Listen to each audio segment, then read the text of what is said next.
ఇక్కడ మీరు చూసినట్లయితే ఇది సొర విత్తనంతో వచ్చిన సొర మొక్క. ఆనప పాదు అంటాం కదా, ఆనప సొర అన్నీ ఒకటే. సేమ్ టైం విత్తనం ఇది చూడండి.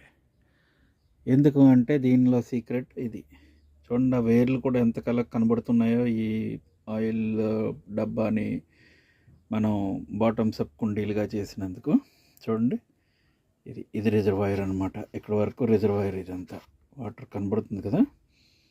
ఇవి అప్పుడే 4 సంవత్సరాల నుంచి నేను వాడుతున్నాను ఇవి, అందుకే కొంచెం ట్రాన్స్పరెంట్గా లేవు. చూడండి ఇది ఎంత డిఫరెన్స్ ఉందో చూడండి.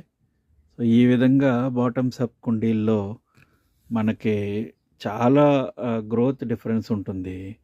గ్రోత్ బాగున్నప్పుడు